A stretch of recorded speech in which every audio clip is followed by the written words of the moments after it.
Once upon a time, there was an idea of the art of the possible and the art of the probable, and it all came together in a beautiful way.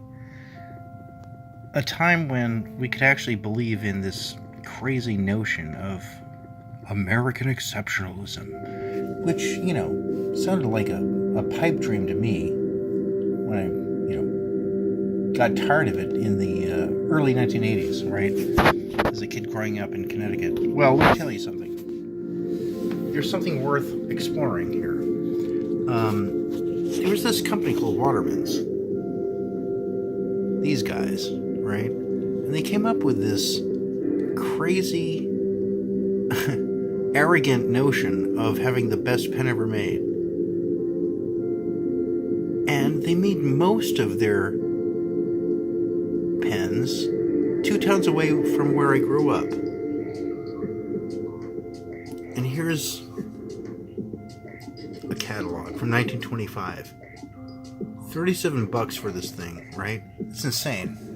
Well, you know what? I have this darn thing. I'm really lucky to have it. And I've got Gary Lehrer to thank for it. I'm really, really grateful. The guy's in Woodbridge, right next to Seymour, next town over. I grew up in Southbury, 2 towns away over from that place. And wow, what a story. You're talking about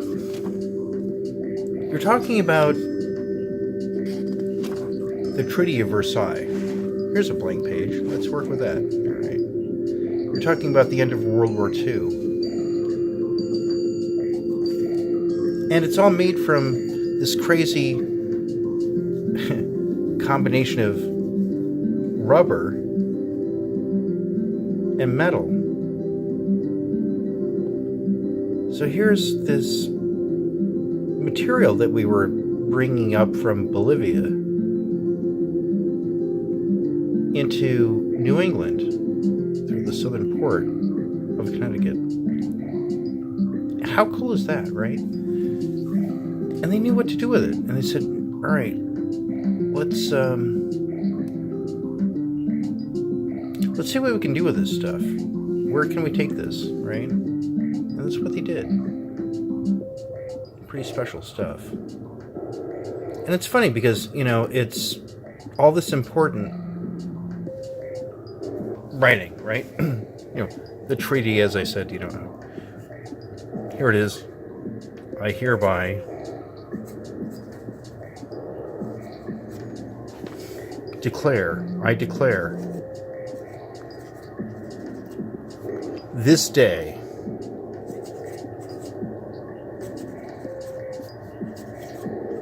but it's also, what I need today? You know what I need? I need 1 dozen eggs and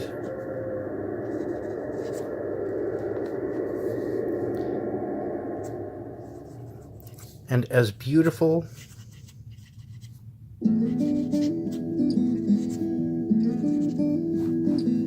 as Venice, maybe.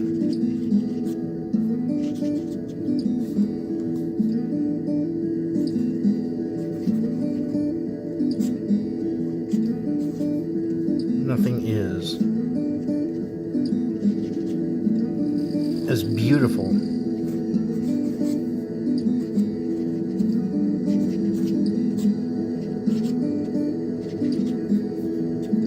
as you.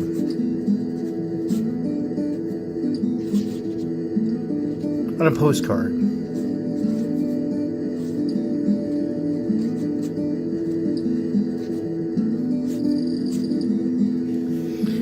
All of this stuff was made possible in a little tiny quadrant of the southwestern part of Connecticut, where I grew up 100 years ago. It's where Charles Goodyear was born, and after a time in Philadelphia returned. And his cousin, a man by the name of oh, I forget his first name. The HP&E Day Company, the day company in Seymour. Well, they're the people who made so many of the parts of these pens possible. Right in my backyard. It was so long ago, but it wasn't that long ago. Was it? Was it really that long ago? I have to thank Gary Lehrer so much for making this pen possible for me. I mean, I adore this thing. Extraordinary. It's the 552.5 LEC. That's what the zoom in was earlier on the catalog. 1925. This thing's extraordinary. I can't believe how good it is. I mean, it's just, I can't stop writing with the darn thing. And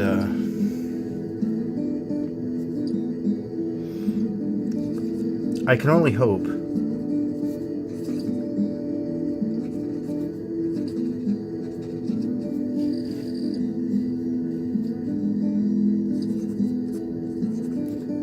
that what matters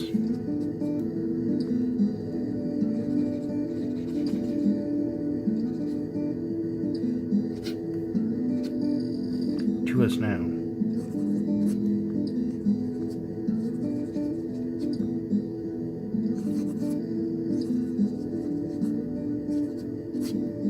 always will.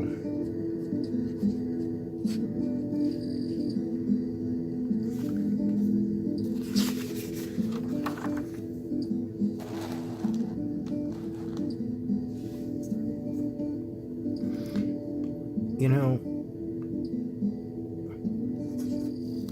I want us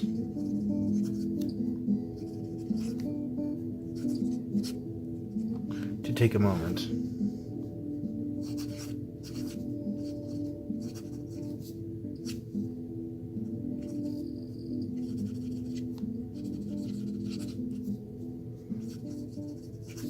and to live with it.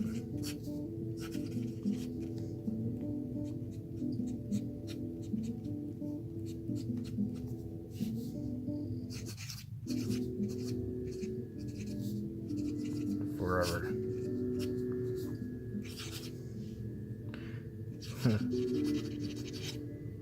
Skips in the music.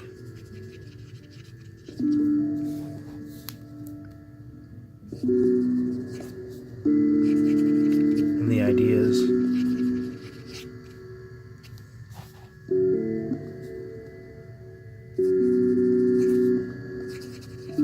And the hope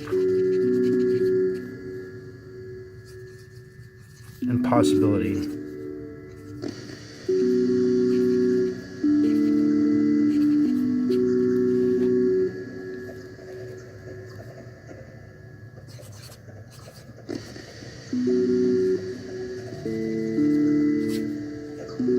Forever.